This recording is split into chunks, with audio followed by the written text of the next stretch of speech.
mahina, no? I think yung laptop ko po may problem. How do yourself? Smart, average, or stupid?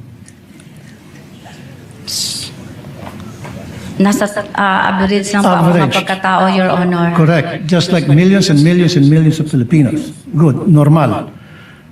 Kasi sa isang normal na tao, kapag siya'y binigyan bilang isang SDO tulad sa inyo ng listahang pangalan ng mga informants na bilat, pagong at pusa, papalag ka. Ano ba to, Colonel? Mukhang hindi ata tama to, bastusan na to. Di po ba? Para sa normal na tao. Am I right? Nag-rely po ako sa sinagmit po sa akin ng security officer, Your Honor. Kaya nga po, bilang isang normal na tao, ulitin ko, pag nakakita kayo ng ganung pangalan, bilat, pagong, pusa, etc. Belat. Okay, belat, same. Magugulat ka, di ba? Magugulat Sa po. Bisaya, yung pronunciation yun eh. Sa Tagalog, belat, sa Bisaya, bilat yun eh. Kasi yung I nagiging I eh. Bisaya din kasi ako eh. With the permission of Senator Judge Tulfo, Chair would like to remind the gallery to kindly maintain silence during these proceedings. You may proceed, sir. Kasi isa pa po, Madam Witness, meron akong kopya rito na kung saan maraming pangalan ng mga informant at iisa lang po yung pirma. So if you're a normal or average person, papalag ka na naman. Teka muna, Colonel, bakit ganito? Bastusan na to, lokohan to. Eh, yung iba-iba yung mga pangalan pero isa lang po yung pirma. Hindi ko nagtaka. Piniripay ko po yun si Colonel La Chica, Your Honor. At ang sagot naman niya sa akin, Ma'am Gina, those are sensitive information, Ma'am Gina. At saka, confidential in nature po yun. So naniwala kayo sa sinabi niya na confidential nature kahit na isa lang signature sa napakaraming pangalan. So Kasi you siya took his po, word for it. kasi siya po ang nag-implement sa mga confidential activities, Your Honor, on the grounds. Siya po ang inatasan na mag-implement. Siya ang implementor po, Your Honor. So for me, in this case, you're stupid in the name of blind loyalty. Grabe, Marlon, no?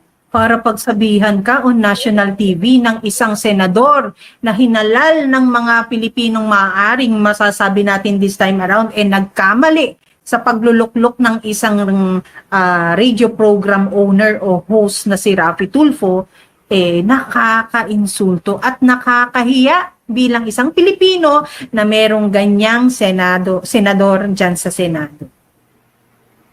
And ako Pam, no? Tama sabi mo, isa kang broadcaster at kahit pa paano, kinilala ka rin naman ng sambayan ng Pilipino. Maraming uma-idol sa'yo. Yun nga ang title mo nun, nung hindi ka pa senador, Idol Raffy. Pero para manlait ka ng kakayahan ng isang kapwa mo, parang wala na ito sa hindi na tama.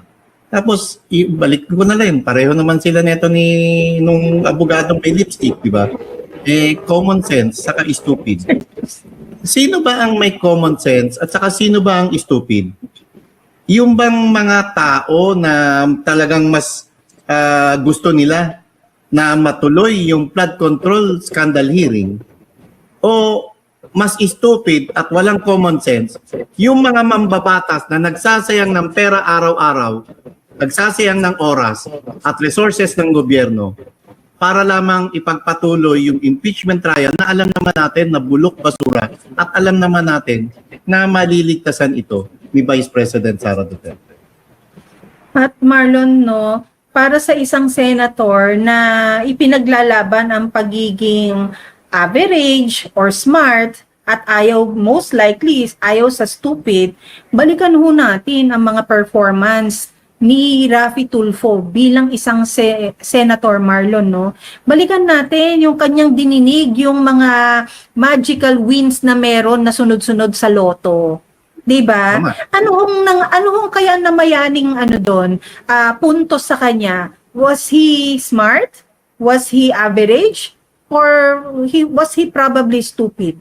Because Marlon, pagkatapos ng dalawang pagdinig at humingi sa unang pagdinig nga yata, Marlon, humingi na ng executive session yung si Mel Robles, Mel Robles. no? Aba, sumunod na linggo, wala nang pagdinig.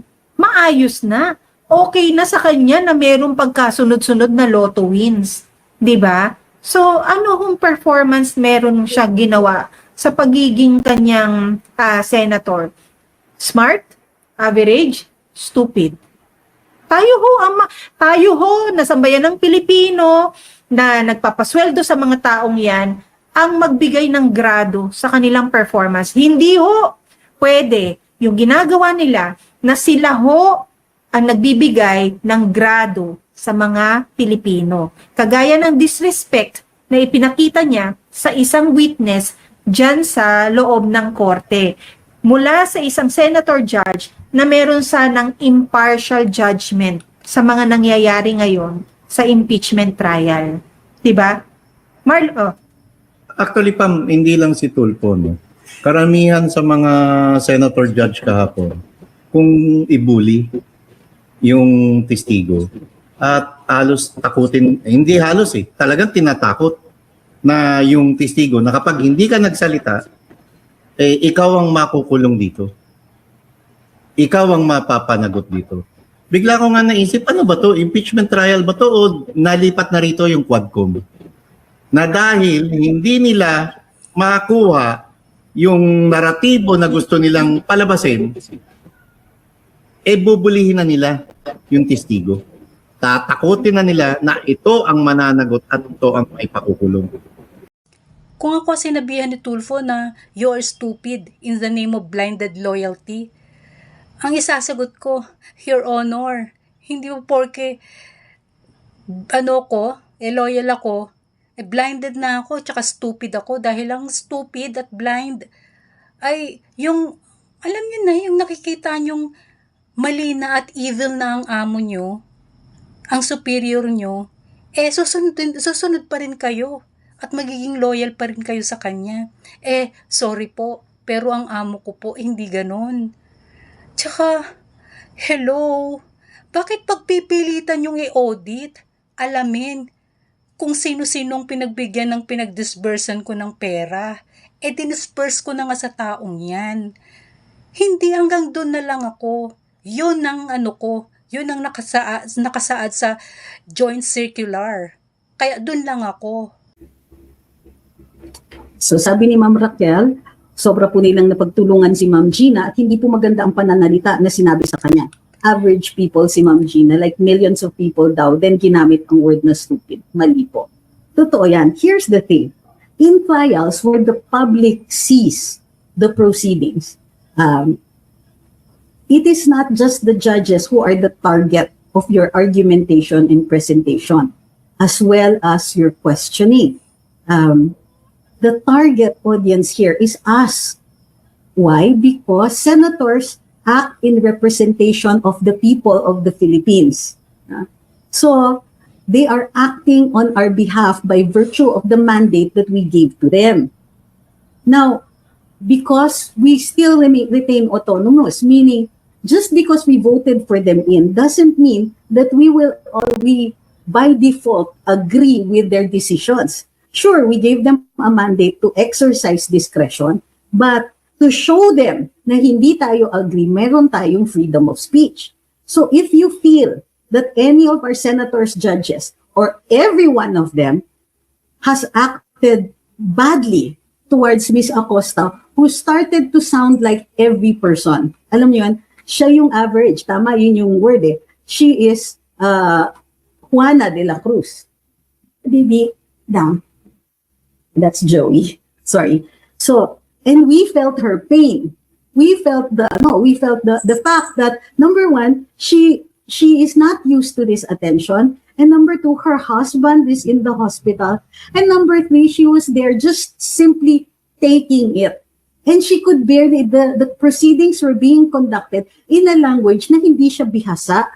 In languages where the persons asking the questions knew of her lack of facility with these languages and they insisted on using it.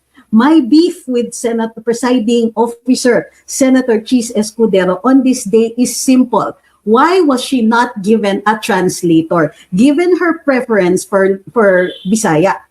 diba? For a different language. Optics, kasama po ba dun sa optics yung tinawag na stupid ni Senator Judge Raffy Tulfo, itong si Gina Acosta, sir?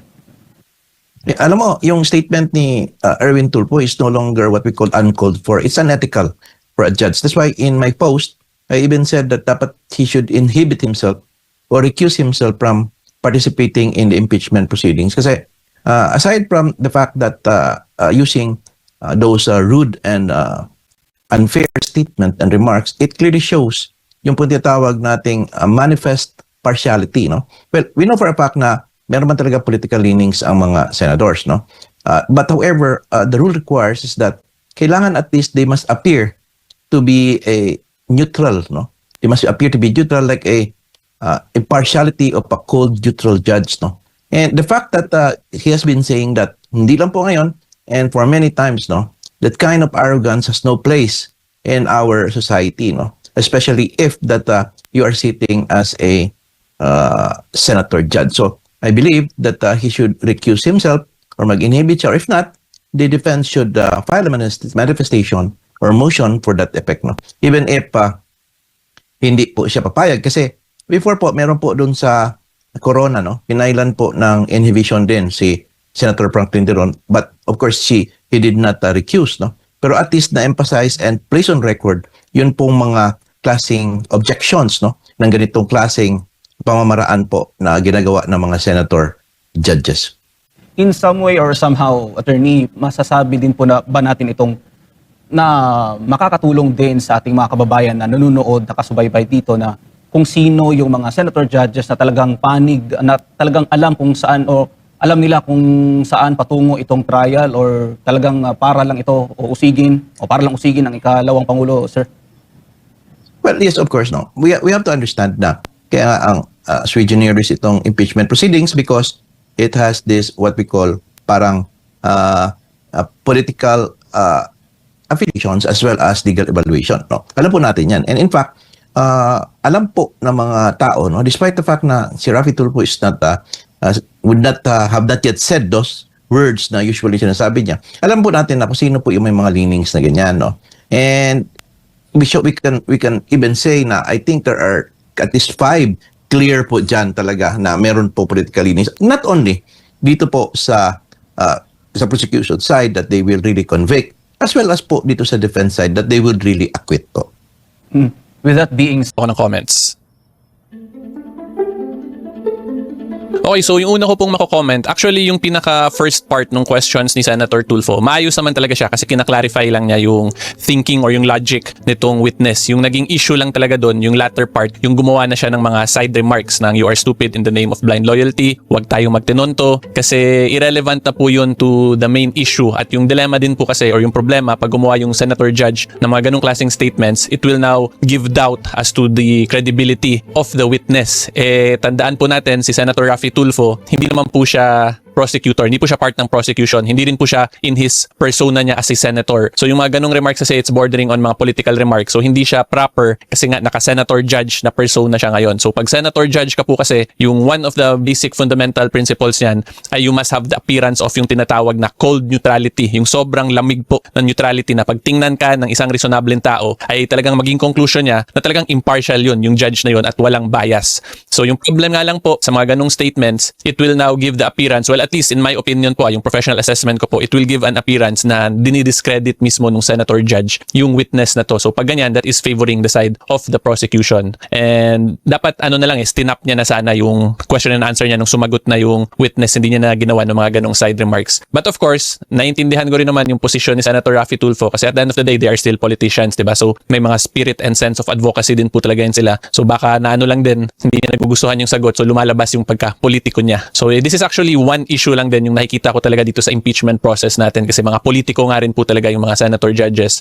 So in reality, nahirapan din talaga yan sila i-separate yung mga multiple personas nila, yung political persona nila sa senator from being ngayon judge na persona. And then tatandaan din po nga natin, yung impeachment process nga naman ay may quasi-judicial, quasi-legal din, diba? So pag quasi-legal, kailangan pa rin po talaga sundin yung rule of law. So pag sundin yung rule of law, yung isang obligations yan or duties ng judge ay hindi dapat mag-resort to mga ganong pagtawag sa mga witnesses kasi that is bordering on badgering blackmailing or harassing the witness. Dito naman po talaga yung pinaka-issue na gusto sana ma-address ni Senator Tulfo sa question niya ay whether or not tama ba yung procedure na ginawa ni Witness Gina. So nung hindi niya nagugustuhan yung sagot, doon na siya gumawa ngayon ng blind loyalty daw. You are stupid in the name of blind loyalty. So yung appearance nga nun ngayon ay parang pinapakita niya na itong taong to, itong witness na to ay sunod-sunuran lang kahit mali na. Yun yung posible pong makita talaga niya ng mga nanonood nitong impeachment process. At pag ganyan po kasing mga remarks, of course, that can be argued po na yung mga ganong statements ay conclusory na as to the credibility of the witness. And then yung next nga pong titingnan din dito, since these are government actions, meron ding presumption of regularity na tinatawag, principle of presumption of regularity ng government actions. Kahit na parang kaduda-duda yung mga nangyari, but unless there is contrary evidence na nagpapakita na may wrongdoing, may malicious na maling ginawa, magpe-prevail po yung presumption na yon. So doon din ngayon papasok na yung ganong statements ni Senator Raffy ay parang kinokontra na yung presumption of regularity na yon at mali-mali itong ginawa ni Witness Gina Acosta. Therefore, stupid daw po siya because of blind loyalty. So yan po ang nakikita ko lang na issues dito. And again, this is just a reminder lang po to all of us na may issues at may flaws po talaga yung impeachment process natin. Pero Ano kaya ang normal name ng mga recipients ng confidential funds? Ano ba, Senator Tulfo at kayong mga prosecutor, ano sa palagay nyo ang normal name ng recipients dapat sa confidential funds? Grabe, habang tumatagal ang impeachment trial, lalong na-expose yung mga evil na senators at mga congressmen. Nakakahiya. Kaya kailangan tayong mag-ingay. Dapat ang asikasuhin nyo yung anomalya dito sa sa kaban ng bayan. Aba, palaki ng palaki na utang natin.